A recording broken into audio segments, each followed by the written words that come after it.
Ian has like such a calming presence that you don't really know that he's quite a badass. It's July 7th, bombings happened in London in 2005. So we were involved in that because I was working in Coventry. We didn't plan to be there at the same time. Yeah. And you just happened to be next to me. Yeah. And then we started talking.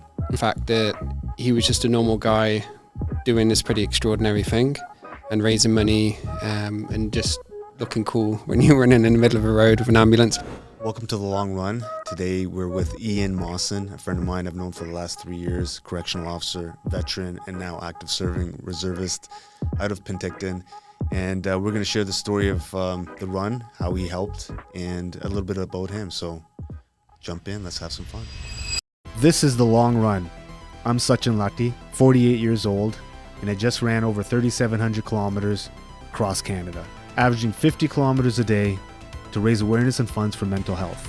Along the way, we had thousands of conversations with Canadians, from first responders to everyday people, about what's really going on beneath the surface. This podcast isn't just about running, it's about resilience, purpose, and how we learn to keep moving forward in the long run.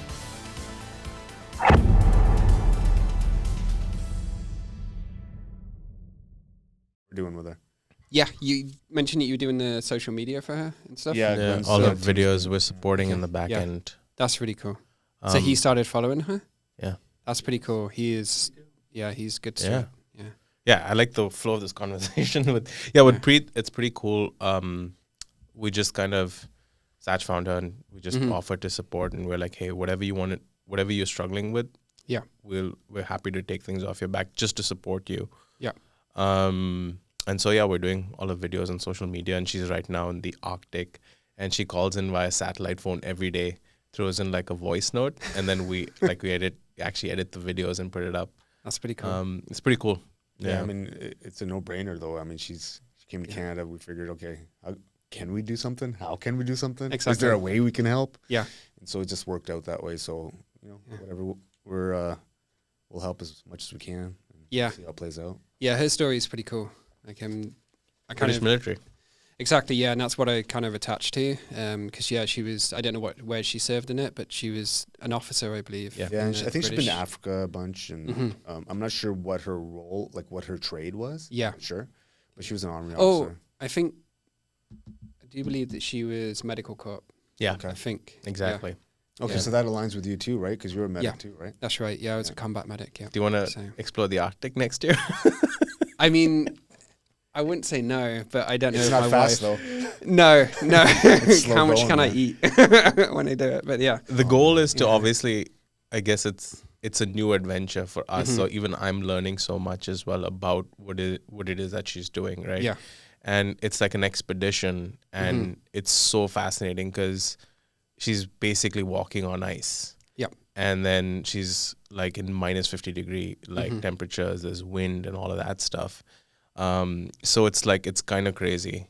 So I think next year is going to be really cool with Preet. So on that note, welcome to the Long Run Podcast. We're here with Ian, a good friend, and obviously with Glenn. And we wanted to jump in real quick because Ian here is a friend, known him for a few years. He's a runner. He's a fundraiser. He's a veteran and active serving now. Yep. And also a first responder. So welcome to the podcast, Ian. Thank you. Yeah, I'm happy to be here. Yeah, happy to have you, man. Excellent. So, the run across Canada, man. You helped me from almost the beginning, I guess when we first met. Yeah. When I started planning the run across Canada the year before it kicked off, I hit you up. I had no clue on how to route anything. So I was like, hey, man, can you help me figuring out the route across the country? Yeah. So when I reached out to you, man, what were your thoughts? Quick question, though. Yeah. How do you guys meet? How? Yeah. It's a good question. So it started, I've started to follow Sach online. So what brought me to my attention was that kind of epic picture of you where you're kind of running in the rain with the ambulance behind you. Oh, right, yeah. And that, was it the 100K? That one was... That was Chilliwack. I'm trying to remember, because I did two, I think that was the second one. Okay. Chilliwack to Honor House. Yeah. And that was the weather on that one wasn't great. No, but it's such a wicked picture. And so that kind of brought me him to my attention. And then I started to explore a little bit more about Sach. And what was cool about his story was the fact that he was just a normal guy doing this pretty extraordinary thing and raising money and just looking cool when you're running in the middle of a road with an ambulance behind you and stuff. And it's something that I've always wanted to do. So to see Sach be able to do that just as a normal person, because all of the people that I kind of seen before him were celebrities who have just got so much support with them naturally. So to see it kind of homegrown was pretty cool. So yeah, and then started following him, and then we just started like pinging some messages and stuff, social media. And then we met up for a BMO marathon that I was in town for. We ran together for a little bit on that. And then from there, it's just been, I don't know, we've just been supporting each other from then on, really. Yeah, it's actually been pretty cool, man. Very, very organic. Yeah. Because if I remember correctly, I was at I was doing the half at the BMO, I think, man, like 3 years ago or something like that. Yeah. And it was part of my training block. And, I was focused on the run. I was in the corral. And then I think you said something, or you were next to me, and that just so happened we didn't plan to be there at the same time. Yeah. And you just happened to be next to me. Yeah. And then we started talking. And then from there, we continued develop the relationship, the friendship. And, that's right. And then through the next couple of years, I'd hit him up for, conversation or guidance on stuff. He'd do the same with me. And then, we just kind of kept going with it, man. Absolutely. So that's how we met. So organically and naturally. But I guess like-minded people, right? Yeah. Finding each other. I think that's, it's the big thing. Yeah. Because you're law enforcement. So there's that instant kind of unity. You're into kind of doing hard stuff. So yeah, it was a pretty easy friendship to have. Oh yeah, man. Absolutely. Kind of a strange one at times because every time we meet up, we're running really far and do something disgusting, but it's cool. Yeah. What brought you to BC? British Columbia was my wife. She's from Vancouver, and I met her while I was working on ships as a photographer. So she was a manager of the Hermes store on the Queen Mary 2, and I was a studio photographer on that ship, and that's where we met. So she's originally Canadian from Gastown. And we did a little bit in the UK. Her visa ran out, and then I was like, well, I'll give Canada a whirl. Had no idea really anything to do with Vancouver. Like I had to look up on a book, like on the ship, because I was like, yeah, I know Vancouver. I'm like, I have no idea where it is. And then came to Vancouver, and it was pretty cool, and I didn't want to leave really. So so that was about 15 years ago. Wow. So yeah, it's been a journey. What were you doing before that? Before the ships. So I've done a lot. I started in the beginning, so left school, went to college, and then joined the British Army as a combat medic. Fooled around in that for a few years. And then when I left the British Army, started working for the National Health Service, so in operating rooms. So dabbled working in trauma teams there. So I would kind of cover off and train as a role called an operational department practitioner. So we would assist the anaesthetist in airway management. And we were in the operating rooms and trauma rooms, like all over the shop. So that's really kind of why I did a lot of my medical stuff. That I didn't know. Some kind of crazy stuff happened while I was doing that. And then some stuff happened kind of in my personal life. So I kind of took a career break from that. And that's how I got into photography, with the intention of becoming a war photographer, as you do. And then, I did photography for quite a while until I came to Vancouver. And then I decided I wanted to get back into uniform service again. So I started in the private sector doing canine handling. So we were working on the Kinder Morgan project and guarding all of their kind of infrastructure. And then once I'd kind of finished with the canine handling, then I got into BC Corrections, and that's where I'm at right now. So it's quite a roadmap. Like, But this is what I was trying to get to. At first glance, Ian has like such a calming presence that you don't really know that he's quite a badass. Yeah. And you've seen some real action. And coming to your service in the military, you said you'd seen some stuff and been through some stuff. Is this anything that you'd like to share a little bit more about that experience? Within the military, it wasn't a huge amount of stuff. I didn't do any kind of deployments or anything like that. But a lot of the weird stuff was working for the National Health Service. So when I came out of the military, a few months after coming out of the military, the July 7th bombings happened in London in 2005. So we were involved in that because I was working in Coventry, which is... Sorry to interrupt. Can you, some people who are listening to this might not know what that was. You want to give a quick, brief synopsis of what that is, and then you can jump in. Absolutely, yeah. So the London bombings at the time was the biggest terror attack that had ever happened in British history. So it's a group of Al-Qaeda operatives, I suppose, and they set off bombs in certain areas in London. So they set them off in on the tube trains and also on the buses. Very strategically done, set off at certain times of the day. Like, it was kind of chaos right in the middle of rush hour. So I was working in Coventry at the time, and we were just having a pretty normal day. And then we got the phone call to be like, expect some heavy casualties. So Coventry by helicopter is probably about half an hour or so. So basically, a lot of people were kind of triaged on point, taken to kind of hospitals, and then triaged again. So if they could make it, basically stay alive long enough to get to Coventry, then they would be kind of flown out. And we were dealing with people from that for months after the fact. Because the hospital I was working in, we specialised in orthopedic surgery, which is kind of limbs.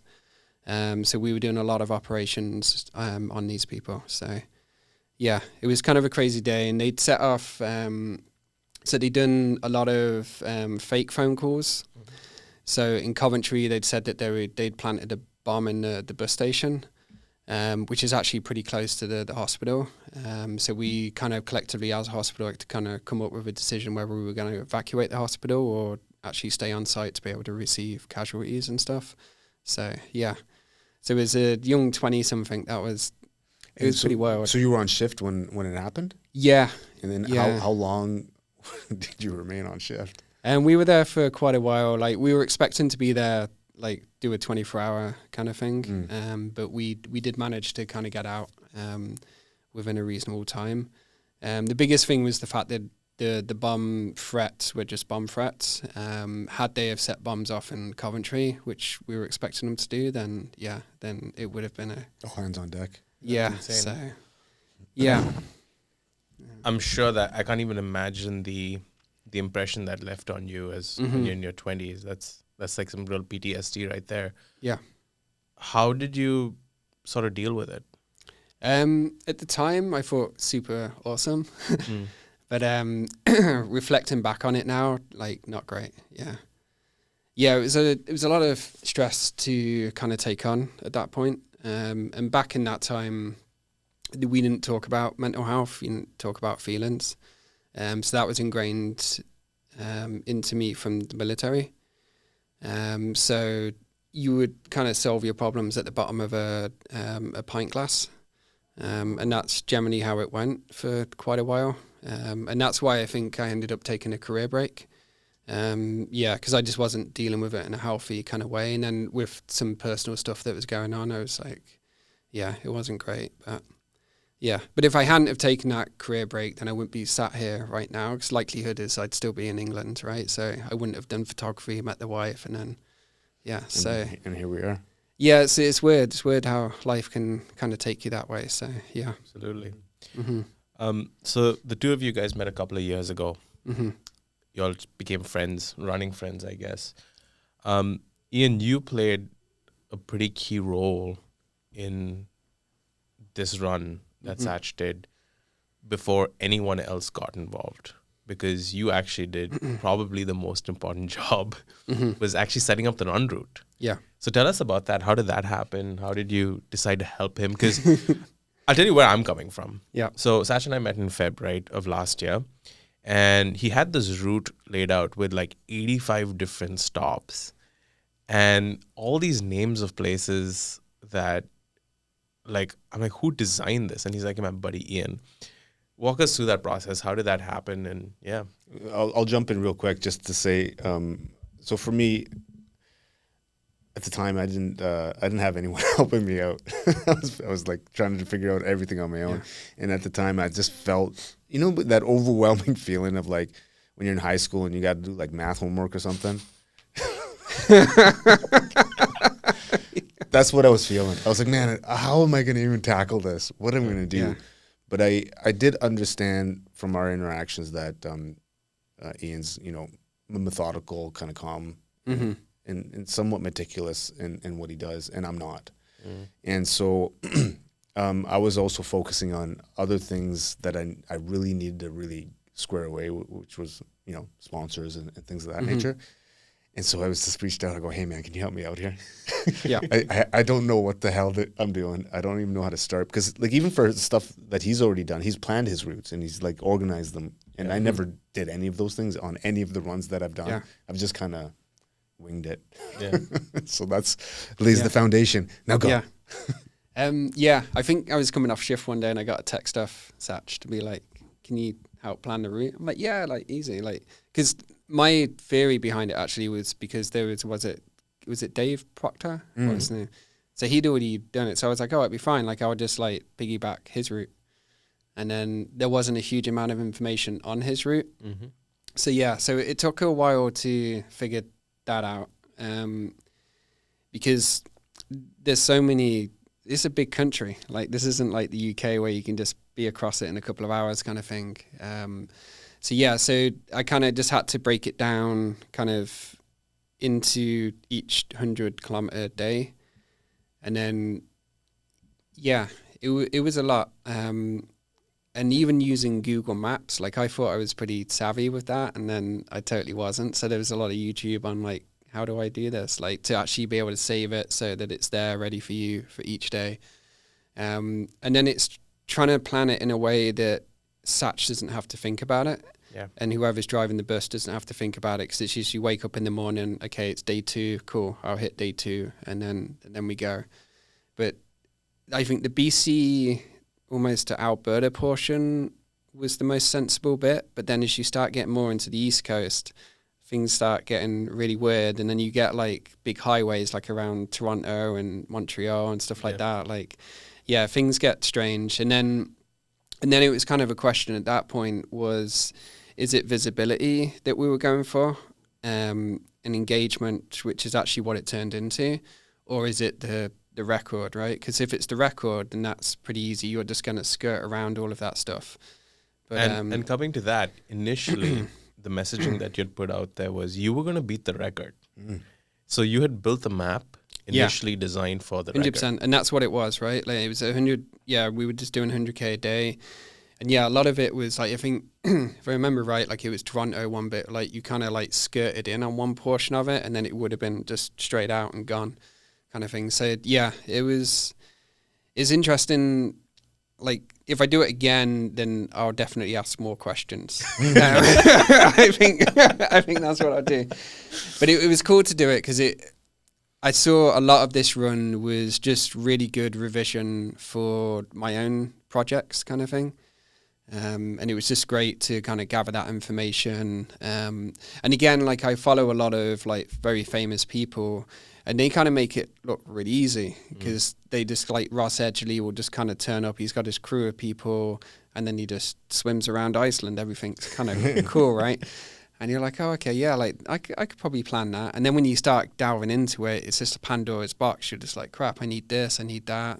So it's been really cool to help out Sach, but also to kind of gain that knowledge for myself, kind of for future endeavors. Yeah. So, yeah. Because the route was the foundation of the run. Without the route, we wouldn't have had a foundation. Exactly. Obviously, we had to rebuild the foundation when we started, But coming to that, so that was really cool that you chipped in your time, built the route out.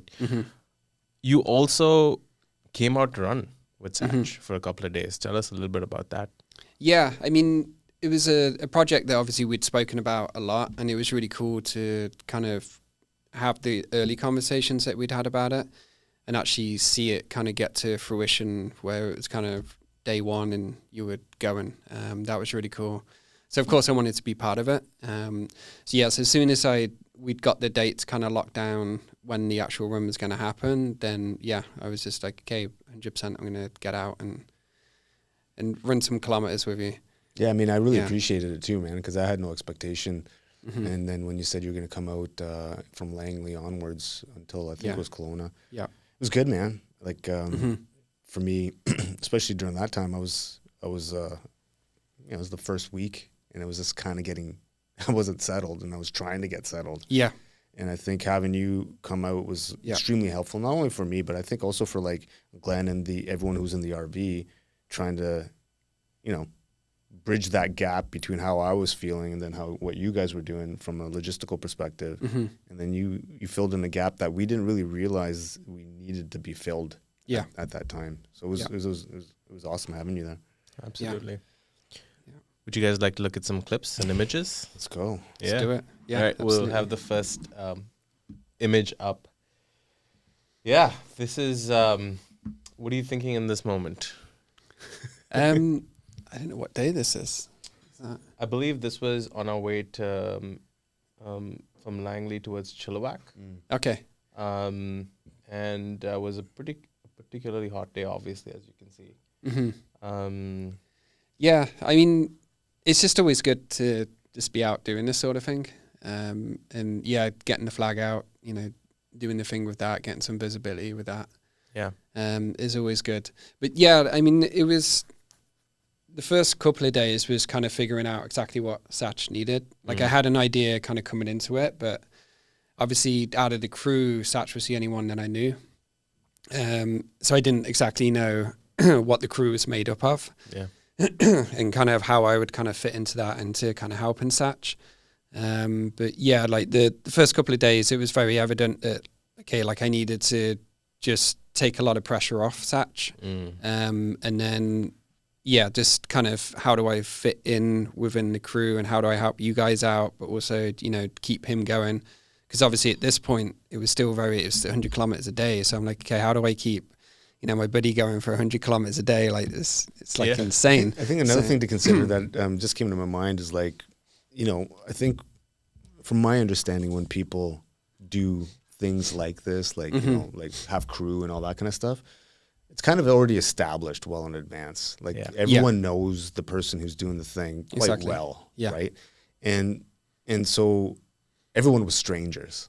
100%. And I think that's also a critical piece because, how does one come in, randomly, not knowing anybody, and filling gaps or assisting in subcombat? You have to be a certain kind of person to do that right, I think. And it was seamless. Yeah. Like when you came in, it was seamless. I didn't see any or hear any issues whatsoever. Yeah. Whereas there are dynamics, man. Everyone's got personalities, 100%, and everyone's different, and no one knows a super high pressure situation, and we're all strangers trying to figure this out, and it's changing, and it's so dynamic that every day we're stumbling through it. Yeah. We'll move on to the next image. Yeah. This was a pretty cool one, and I want to get more into the flag and what it is that you do specifically, but we have some better videos as well. We'll move on to the next one. See, as you can see there, I'm moving at Mach 5. That was pretty much the whole run, wasn't it? Yeah. Yeah. I mean, this isn't like too far off our story, like, because Sach generally runs faster than I do, and further than I do. So, so, I mean, when I'm in kind of that pacing role, like it's almost, I mean, I was carrying extra water for you in this. And that's kind of one thing that I kind of found was like, okay, like one thing that we can do is cut down his stops in terms of having to stop for water. Yeah.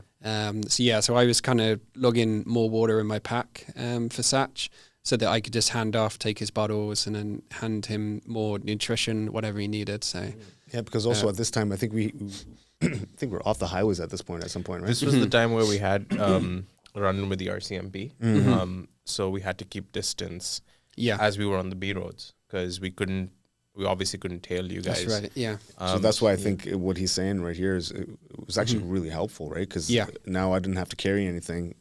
Ian's there carrying whatever I needed. Yeah, exactly. And then you guys could be, further ahead and set up a bit, another aid station. Right? Absolutely.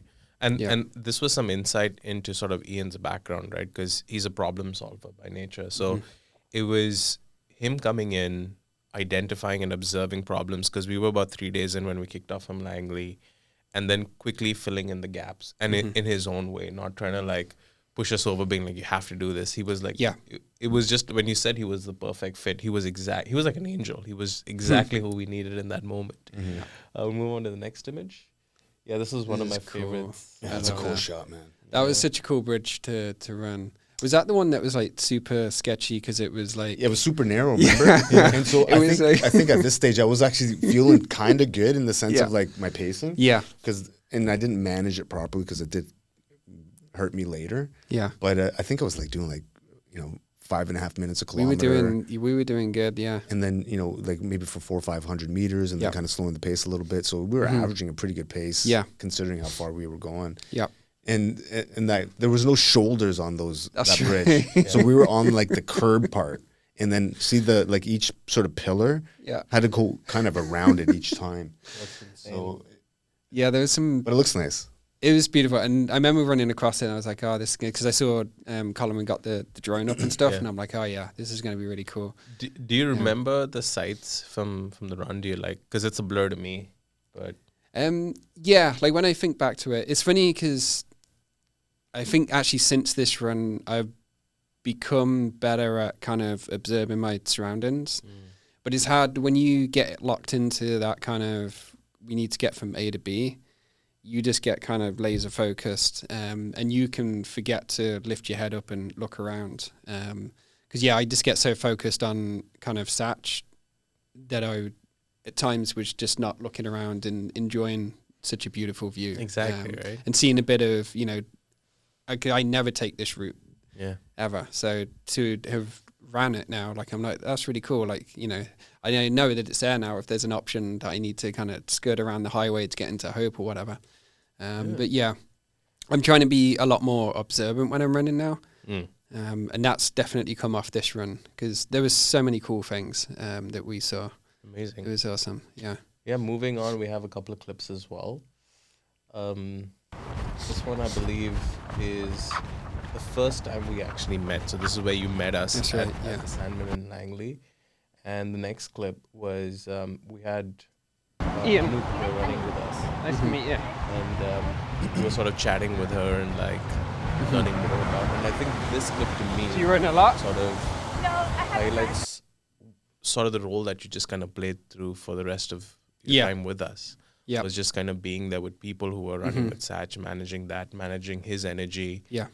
I think it was cool because like just something just popped in my head because also Anoop, she's my physiotherapist, right? And she, I just saw her post something like she just ran 30K today or yesterday or something. It's incredible, it's yeah. Cool That's to really see, cool. That's awesome. see that. But yeah, no, I think that also was extremely helpful for me, man, because like, obviously if other people are joining, I want to also engage and have conversation, but you being there also helped kind of shoulder that a bit more for me so that I could just kind of keep doing what I needed to do. Exactly. And keep plugging away and having conversations with anybody or, basically having conversations with people while we're out there. The next clip. That's cool. Yeah, I really dig this road. This is really cool. Yeah, this is onwards to Chilliwack, right? Or past through Chilliwack and onwards to Hope. Yeah, this is onwards to Hope, right? Oh, remember Matt? Matt. Yeah. Yeah, he was here, Matt's an awesome kid. Yeah. Only now when I look back, I was like, that was a pretty cool day.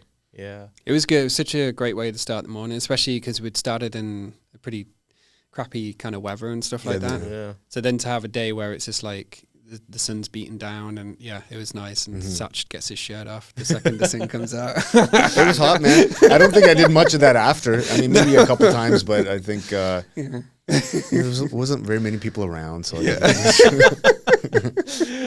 next one. Yeah. So this was at Hope. The stop sign or the next I one? like this clip in particular because I think what you're doing here in this moment, right? You're kind of, we had decided specifically at Hope that day, we were kind of, we had to stay in Hope for that day. That was the day we decided to pivot from doing that 100K a day, getting on the highways, to actually going into towns and cities to be more accessible to people. And this day in particular, I'm so slow, man. I'm too slow. Sach, you were like navigating, you were kind of helping with nutrition and all that stuff, just kind of being his wingman. Yeah. While also carrying your flag. And I remember thinking, like, this guy is, like, he's multitasking quite a bit, which is pretty Don't tell impressive. my wife. But what was going on in your mind when all of this was happening? I mean, with the flag, I kind of wanted to start each day with the flag when I was running with Sach, because I thought that was just kind of a cool kind of way to start the day. And for me, it just gave me energy to be able to get up out of the RV and actually get out on the road and start running again. So that was kind of the focus with the flag. And again, like with the directions and nutrition and stuff, it's just to take stuff off Sach's mind, right? Just so that he could just get out there and do the business. And with the direction stuff, like, I mean, small towns like Hope, like you can get turned around pretty easily there. And we didn't know the area. Now you've got a very good idea of Hope. But honestly, man, that stuff was very helpful for me anyways, because I didn't have to think, oh, turn here, turn there, go straight, go up. Like, I didn't have to think about anything. Yeah. Just kept moving. Exactly. And that might sound silly for anybody who might not be familiar with running or doing something a long distance like that, but it's not. It's like you don't want to think at all. Yeah. You just kind of want to keep moving. Yeah. And I didn't want to use up any mental bandwidth that I didn't really have much left with. Like, I was kind of on reserves anyway, especially at that time. And so offloading that to you was extremely helpful. Yeah. Yeah, I mean, the pacer role in ultra endurance is like, it's really important. You'll see it a lot with the big races, like they'll bring the pacers in. And it's just to give the athlete that ability just to literally concentrate on just getting one foot in front of the other. Because when you've done multiple kind of days of ultra distance, like there's a lot of brain fog, just everything. So when you've got somebody there that's, fresher and able to kind of get you from A to B, then that's really important. And that's the role that I wanted to kind of take on for Sach. So yeah, well, you did, man. Yeah. So it was good. Yeah. Too bad you didn't stay the whole time. What the hell, man? I would have loved to. Yeah, no, I would have. 100% would have. But unfortunately. I think there were a lot of days we thought about you after you left. Yeah. It was hard to leave. It was really hard to leave in Kelowna. But not just for the role that you played, but the impact that you made on the project and on us. We would look back and be like, it was emotional. Like some of the interactions that we had and some of the stories that we were told, like I never thought once kind of coming into it that would be the kind of the heaviness of it, and that people would be that open with us, and that we would just randomly kind of come running by with the RV when people were in their kind of lowest points. Like, it's crazy when I tell some of the stories after the fact. Do you remember any of the stories that people shared with you? Well, I mean, and the one that you guys spoke about on one of your earlier episodes about the pita breads. Yeah. Because, until I actually heard the actual story, because I mean, it was Kat that told me after the fact. So, because we've been running and we come back onto the RV and there's these pita breads there. So in my mind, I'm like, wow, like, somebody on the RV is like super squared away. They got us pita breads and like this balsamic vinegar. And I'm like, that's exactly what we need. Like pita bread, balsamic vinegar, everything's good. And then it was after the fact the Kat was like, told us the story about it. And I'm like in freaking tears afterwards because I'm like, this is like really heavy. And I just thought somebody, either somebody on the street or just somebody on the RV had just like rustled up this like really awesome Greek food, right? So, yeah. For sure. The stories were crazy, man. Like, I agree. I think for me, I didn't expect that, right? Yeah. Like in terms of the stories that people, and obviously I expected people to share, but to that degree, that was unexpected, man. Yeah. I mean, I had a kind of a flicker of it on the run that I'd done kind of the year before. And I remember we were in OK Falls, and then there was that nurse that kind of pulled over, and she'd like shared a lot about her kind of story. So I kind of had a flicker that people might be that open with everything. But I think it was definitely the RE just kind of gave people, it was like that beacon that the people just wanted to come in and just share their stories. So, and it was cool. It was cool to give them that space. And then that kind of fell into the next role that I was doing for Sach. Like, okay, well, I need to absorb a lot more of that for him to be able to have that space to just concentrate on what he's doing. So that's kind of what I was doing when we were running with people, and I was kind of doing the chatting with them. Absolutely. So, just give them time to be able to share their story and feel like they are being listened to, and give Sach enough space that he's still able to kind of complete kind of his mission. So yeah. And that's the perfect segue into our next clip. The story. Why don't you watch it and then just lead us through it? Yeah.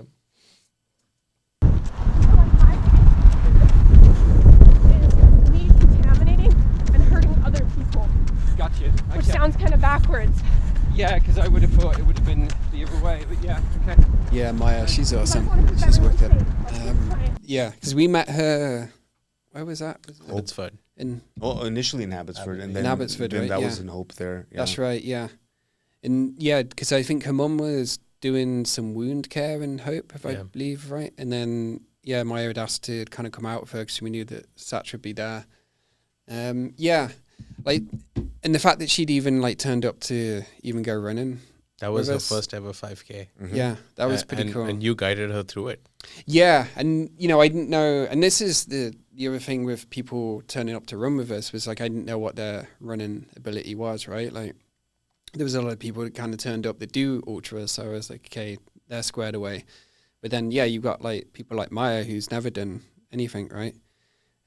So that was pretty cool. Like we turned that kind of situation kind of into a game. So like Sach had his live tracker on. So he kind of went off and did his thing at his pace. And then we kind of stuck to Maya's pace. And then what we would do is find him on the live tracker and then kind of intercept him at certain places to kind of give her the feel that she was still running with Sach. And then, yeah, we just spoke a lot. And then, you know, with her, I was just like, okay, well, you know, you tell me when you want to stop running and when you want to kind of get back to your mum. And then that's kind of what we did. It was really cool. It was a cool interaction. That's amazing. And to hear that she's still running after that, it's she's part awesome. of a run club, a habitual run club in Abbotsford. Yeah. That's really sweet. And yeah, this was and it was really cool for us to capture that moment for the first ever 5K that she had ran. And you made it happen. Yeah.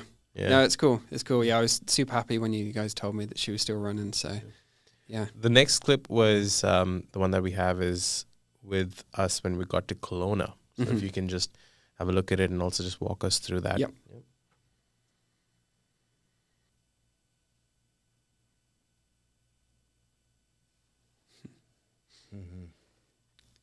Yeah, Kelowna was a party. It was awesome. That was a good morning. That was a really good morning.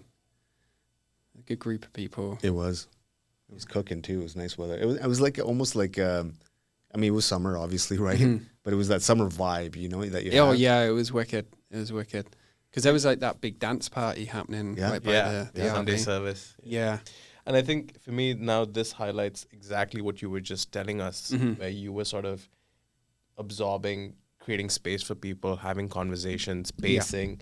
While keeping an eye out in Sach, where he's out in front kind of doing his own thing. To us, this also then laid that foundation of, okay, this is how we need to manage pace and manage Sach's energy. Because we're just a week in, we have months to go of this stuff. Yeah. And just organically, and could we just play that again if that's cool? Yeah. To me, as I was shooting this, I was like, yeah, this is the formula. This is how, and you sort of helped establish a lot of that. Yeah. Let's get into your mission and what it is that you do with your running journey. If you can tell us about the flag and your project. Yeah, so it's called Operation Cenotaph. It was born in Okanagan Lake when I was training to swim an ultramarathon. So at that point, that year I was raising money for on a house, and I wanted to kind of do more, and had the kind of focus to kind of raise money for Wounded Warriors Canada, which is the primary charity that I raise money for. So I had this idea of running kind of from cenotaph to cenotaph, and it kind of turned into Operation Cenotaph. So the original idea was to have all of the names of the Canadian soldiers and Canadian service people that died in Afghanistan, to have that on my back, and then run with that on a T-shirt, and then kind of run from cenotaph to cenotaph, and then raise money for Wounded Warriors. And while I was setting that up, I was struggling to find somebody that was kind of willing to kind of design and make that T-shirt. So we were getting pretty close to the run, and I was like, crap, I didn't have like the main thing that I wanted to do, because I wanted it to be a run to raise money, but also a run to kind of remember the soldiers that had fallen, because we were kind of hitting that 20-year mark of Canada withdrawing from Afghanistan. And it was also not long after all of the coalition forces came out of Afghanistan, and that kind of debuggled withdrawal that happened. So that kind of hit me kind of pretty fresh. And then randomly one day, Sean Taylor had posted, I think it was about hat or something, some collaboration or something about Blackbird Industries. I was like, oh, that seems like a pretty cool company. So then I go on their website, and I was like, oh, he does flags. And I'm like, look at the flags. And then and there it is, like, you know, the flag with all of the Canadian fallen on it. I'm like, it's been there like the whole time. So that's how it kind of came about. And then whenever I do my runs now, with the purpose of fundraising, then I have the flag with me in the main city areas, just to kind of show respect to the fallen, remember the fallen. And also to kind of highlight that, you know, those are the names and the flags from the fallen that actually fell in Afghanistan, but there's still hundreds and thousands after the fact, you know, that have kind of succumbed to the silent battles that kind of happen behind the scenes when they come home. So whenever the flag comes out, there's always somebody that kind of knows somebody on the flag, and that was what happened that day. I can't remember his name. Josh, yeah. So he'd seen one of his friends that was on there, and he hadn't really even thought about him that much until he'd seen the name. So it's kind of cool. I mean, it's very deep. what did that do for you in that moment? I mean, it solidifies Because that... Josh let me just paint a picture for those listening.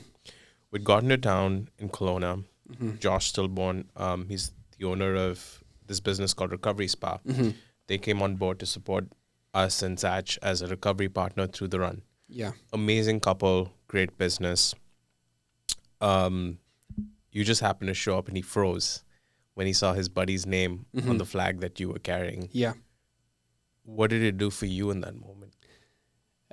It solidifies what I'm doing.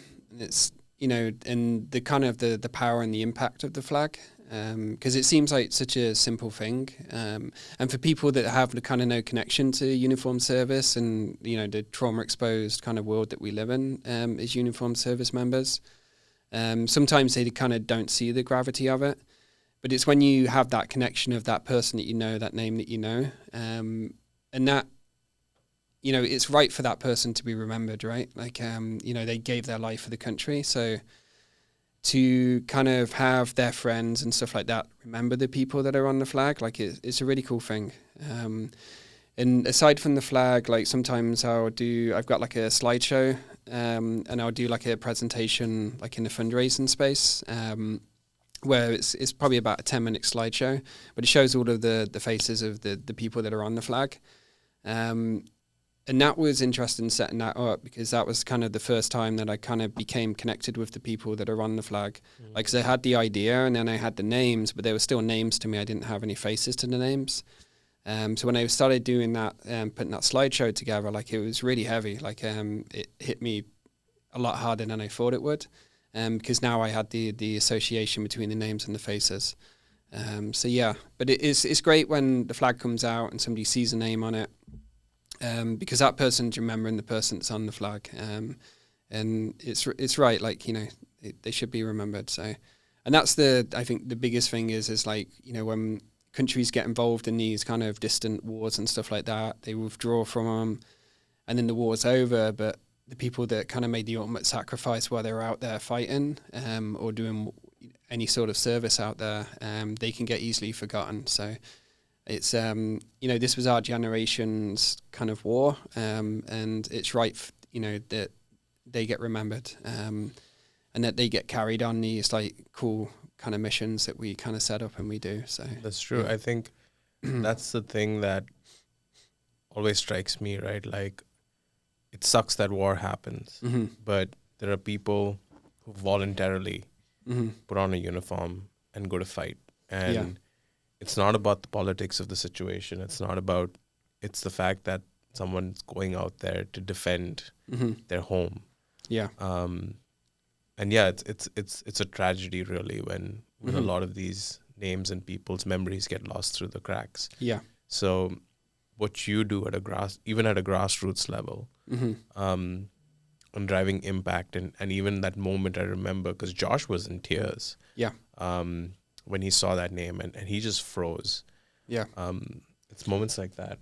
On that note too, because I remember also like you had the flag and it was also conversation amongst Kat, because Kat was also impacted. So Kat was our creative designer of the project. She helped design a lot of the social media posts and the branding for the RV.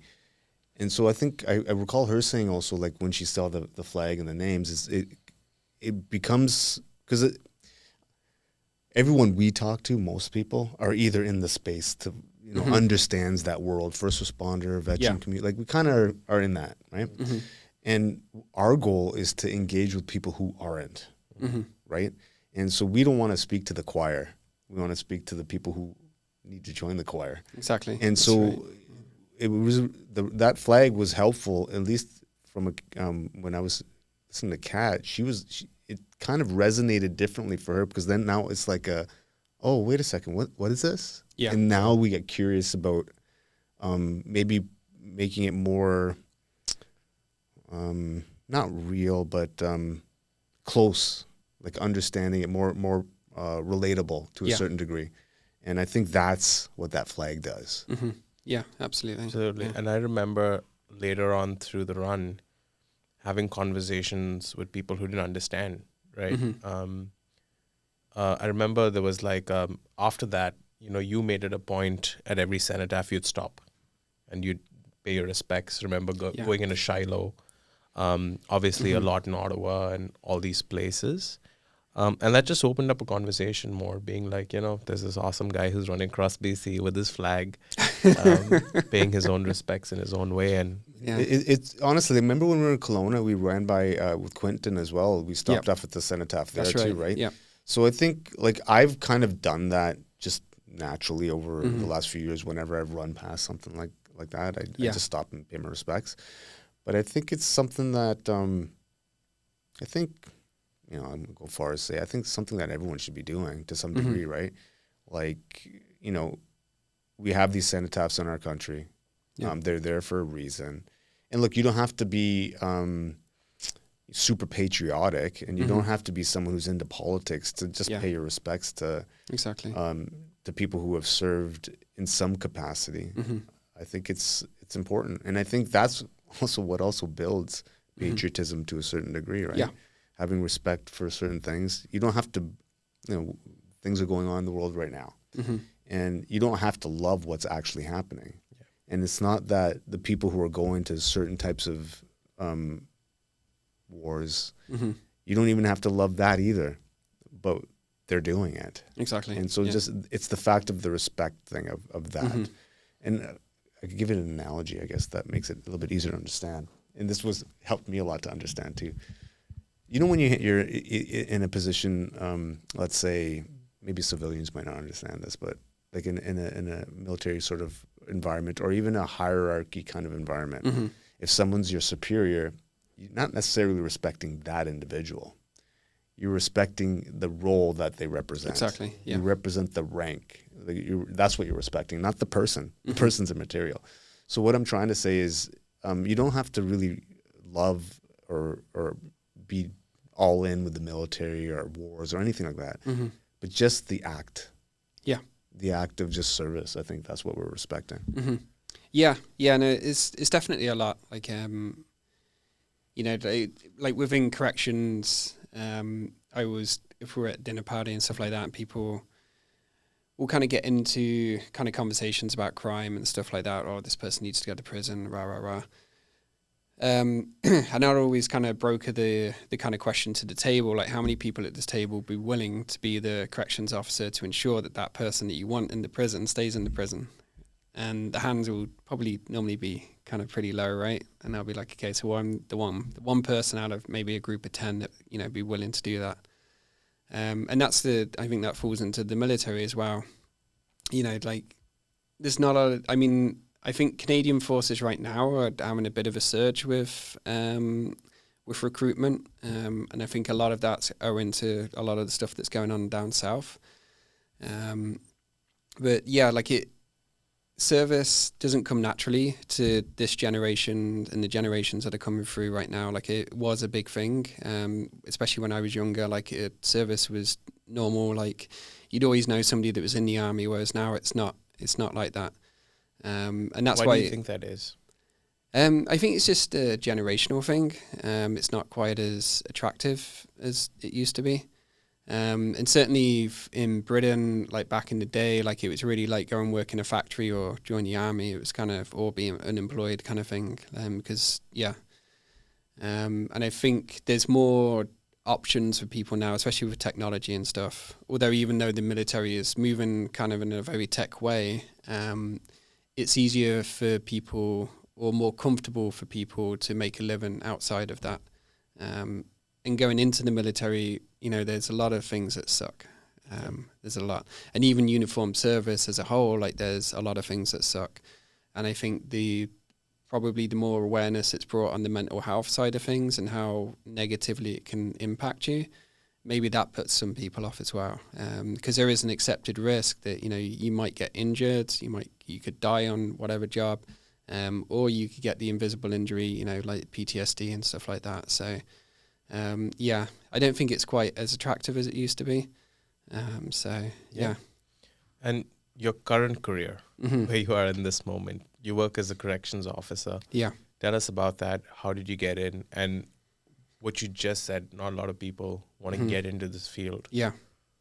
What made you want to choose it? And so originally it was a stepping stone. I just never left the stone. I've been on the stone for nearly 10 years now. So the original plan was to go from BC to corrections and then potentially probably would have been VPD. And because I got the dog handling background, I wanted to potentially just get back into canine handling, but just do that through the VPD. And then I got into corrections, and a lot of the stuff that I'd done in the mental health space in the community, working for non-profits, just related better to working within corrections. It just went from there really. Like a lot of the inmates that I was dealing with were actual previous clients that I dealt with on the street in the downtown east side. And working around that kind of community, non-profit mental health. I was working in the single room occupancy building, so the SROs. So I had a good insight into what these people were living in and dealing with on a day-to-day basis. So that made it easier for me to kind of speak with the inmates and, have actual communication with them and, kind of build some sort of a relationship with these people. I started navigating corrections pretty easily. It's a job that came very naturally to me. And there's, there was the cool side of it, which is the ERT team, the emergency response team. So I started off as an operative on that in the Lower Mainland. And then from there, now I'm a commander on the team in the Okanagan. So Can you explain what the ERT team is? Yes, yeah. So the emergency response team, so basically all law enforcement has an emergency response team. So you will see your kind of police departments, the cool door kickers with the khakis on, and now they've got Black Hawks, and the RCMP and stuff. But yeah, so basically we are the sort of teams that get deployed when there's nobody else to kind of solve the problem. So within a correctional facility, that could be anything from kind of hostage takings to us doing simple cell extractions, which is basically an inmate needs to move from A to B and they're refusing to move without violence. So then we dress the team and we'll go in there with more of an enhanced presence and a better equipment of or better array of tools to get that person out of that area. And we'll also deal with riots and, you know, all of the fun stuff, get to blow things up and whatnot. So just to put it out there, the BC Corrections ERT is a non-lethal team. So Corrections Service Canada have two teams. So they'll have the non-lethal team. They have like essentially a SWAT team where they're kitted out with all the rifles and work the same as the police ERT teams do. But we're a non-lethal team. So if we need lethal oversight, then we call in the RCMP and they kind of embed with our team and then we go and deal with the problem. But it is cool, like it's an exciting part of the job, and kind of that brotherhood within the team because, you know, we're a smaller, close-knit group of officers who are kind of more squared away than the average kind of officer. So you just have that kind of close to kind of military-esque kind of closeness. So yeah, it's good. So once I got into that, I was kind of like, well, probably not going to leave now. Because it's a lot like 41 years old this year, right? Yeah. So for me to, like fitness-wise, I'm sure I'd be fine to get onto a team within another branch of law enforcement. But like, yeah, it's a lot of effort. Yeah, but on that note, man, before we even started this, you were talking about something else that you started doing. So what the hell are you doing now, man? Oh, yeah. So some might say it might be a bit of a midlife crisis that I'm going through right now, or went through. So about a year ago, I decided that I was going to get back into the military. So we have a local reserve unit in the Okanagan called the BC Dragoons, and they're based out of Kelowna. So yeah, I just put the paperwork in and got back into the military, so in the Canadian Forces now. But the BC Dragoons were actually a military unit that supported me on my last run. So they provided a G-Wagon with 2 soldiers, and they were my safety vehicle on my last run that I did. So, wow. And so it was kind of getting back into the military, but it was also kind of giving back a thanks to them because they were really squared away, really cool guys. So I was like, yeah, like I'll get back into it. And it's been interesting. Yeah. So. Okay, man. Yeah. I mean, but honestly, good on you, man. Because I think, I don't know, man. I think it's important to reflect at any time and see where you can give back a bit more, right? Because essentially that's what you're doing, right? Yeah. So this year as well, like I became a citizen. So I got my citizenship. So it's, I don't know, I think service for the country is good, whether that's even just a couple of years here and there, whether that's community service, you know, public service, like, or national service. I think it's a good thing to do. So I was kind of driven to kind of serve the country. So the original thought of getting into it started when the officer was killed a couple of years ago down in Coquitlam. He was an RCMP officer. In BC Corrections, we were involved with the Honour Guard and the regimental funeral for him. And that kind of got me thinking because I was like, well, you know, I was kind of getting to that kind of 40-year-old stage. So I was kind of 39 at the point. And it got me thinking of like, you know, is this it? Is it BC Corrections? Is that it for me? You know, do I do that to retirement? You know, and I suppose I started freaking out a little bit with that. And I'd seen kind of how much he gave and watching the interaction and the outpouring of love that he got from the community. It kind of forced me to want to do a little bit more than what I was doing. So the original thought was maybe RCMP was where I wanted to go. And then when I kind of started thinking about it more, then I was like, well, the military was something that I wanted to really do again. And yeah, doing the reserves, like it's, other than the training, it's very low commitment. It kind of fits in with lifestyle and yeah, and they got a bit of a pay rise recently, so that's nice. That's amazing. Yeah. We don't have a lot of time left. Mm-hmm. But as we were having this conversation, I was thinking about how do I define Ian? How would I make an introduction to him? He's an ultra runner. He serves. You're a corrections officer, ex-military, K9 handler. But above everything else, and in the limited time that I've gotten to know you, I think you're someone who's deeply empathetic.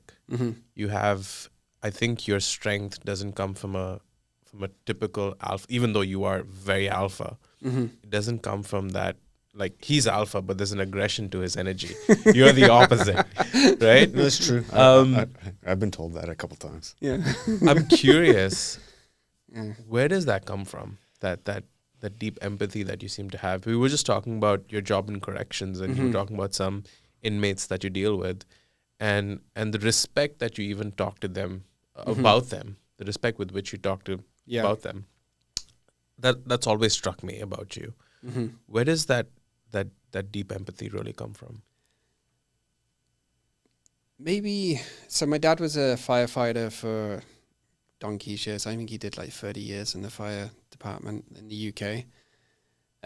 So I think his kind of the way that he kind of told the story of his career kind of helped with that. But yeah, I kind of grew up around a lot of people, a lot of very empathetic people. So like my mom, like the stuff that she's done in the community is insane. So I think I just watched that a lot growing up. And I think I'm a good observer of people in terms of seeing people, like taking in the information of people that are doing stuff that I don't want to do, but also being able to kind of soak in the stuff of people that do stuff that I do want to do. But yeah, I think it's a lot of it, like especially within the law enforcement space, there's a lot of negative interactions that people have with law enforcement. So it's important to me to always be that person that's kind of, that is that positive interaction. Now, I'm sure there's a lot of some inmates out there that would argue different, but generally I try and treat people the way that I would expect to be treated in that kind of situation. And I think that was a lesson that I learned pretty quickly. But yeah, I think working within the community, like I did with the mental health space there, allowed me to kind of view the world a lot differently. And being in a lot of the chaos that I have been in, it can taint your view of the world. But yeah, I just always try and bring the calm to whatever chaos I'm walking into. So yeah, and I am a complete shit magnet within my job. So if you want weird situations to happen, then come on shift with me and you'll experience the weirdest. Yeah. But I mean, it's definitely true. I've noticed that like you do have a calming sort of demeanor about you, which is good for someone like me to be around, because I'm not. Like, I mean, I can be calm, but it's not it's something that I have to think about doing. Yeah. Right. It's not a natural thing. Yeah. Yeah. And so for me, being around people like you is extremely helpful for me, because I can, get wisdom out of that and learn from that. Yeah. So for me, our friendship's been very educational for me. And I appreciate our friendship. Yeah. Same and here. I appreciate the things that we've done together. And I look forward to all the things that we're going to continue to do over the years. Yeah. I'm just looking at your shirt too. I just want to kind of give them a shout out, or if you want to give them a shout out, because I know they've been supporting you for some time. Yeah, the Tin Whistle Brewing. So they're a local microbrewery in Penticton. They're one of the first carbon neutral breweries in Canada. And they always support me. Like, they're great. Like, cause I would just turn up at the brewery and I'd be like, Tim, like, I've got this idea, and he'll be like, awesome, cool, let's hear it. So they're always super, super supportive. And a lot of the businesses in Penticton are really supportive of what I do. And it's nice to have that community support and those people that you can kind of come to with the crazy ideas, and they're like, okay, yeah, I'm in. And not get told that you're weird, and or you get told that you're weird, but they're still in. So, weird is good, man. So what do you got next? What's the next thing? What's the next sort of fundraiser challenge? And so October 3rd, I'm going to be running from Osoyoos to Kelowna, and that will be 126 kilometers. So we're going to do that for Wounded Warriors Canada. And yeah, it'll be similar kind of setup, but this time it's going to be more kind of road and trail running. So there'll be aspects of highway running, but also trail running to kind of save the legs a little bit. And yeah, we kick off on the 3rd of October. So, and is anything that you need from in terms of like leading up to that, in terms of your planning and whatnot? And people can jump onto my Instagram, so that's Operation Cenotaph, and the donation link to Wounded Warriors is on there. But yeah, any businesses or anybody that kind of wants to kind of jump in and help out, then absolutely hit me up through there. So for sure we'll put that in the show notes, the information about Operation Cenotaph and whatnot. Yeah. And yeah, man, if we can help in any way, let me know. Obviously, I'll crew you as much as I can. Excellent. When we're there. Excited, yeah. What's the vertical gain on the 126? It's going to be pretty good. So I think there's a pretty gnarly hill that we can't get around. So I've cut out some of the hills that kind of sapped a lot of energy on my last run. And that's going to be kind of the trail portions. I got Jesse, my buddy, who I met kind of last year. He's part of this running crew that we're part of. He ran around the lake in the Okanagan Lake, and he did it in the fastest known time. Oh yeah, last year, right? That's right. Yeah. So we're gonna kind of bounce off a lot of his route, because he's this weird, like, trail genius. He just knows trails. So he's got a pretty decent route that we'll kind of take back into Kelowna. And then we'll hit some of the communities along the way, so like Peachlands, OK Falls, Oliver, stop at those cenotaphs. So yeah, awesome. Amazing. So, looking forward to it, man. Anything you need from me or for I don't want video to crew? I'm totally in. Yeah, 100%. We're happy to support in any way. Yeah, man, we'll figure it out. Mm-hmm. But awesome, man. Anything else you want to leave us with? Anybody who may be listening? Hopefully we got 2 or 3 people listening at this stage. Yeah, I mean, there's always a shout out to the Sunrise Boys. That's our little running crew right now. Jesse, he's doing a lot of running and fundraising for mental health. And they're doing some pretty cool projects this year. So yeah, so if anybody's ever in Penticton, they want to come on a trail run, run fast, and yeah, it's good stuff. Just hit us up, and we're always ready to supply. Awesome. Yeah. Well, again, I appreciate you coming out. Appreciate the time, and looking forward to it. Awesome. Excellent. All right. Thank you. That's a wrap.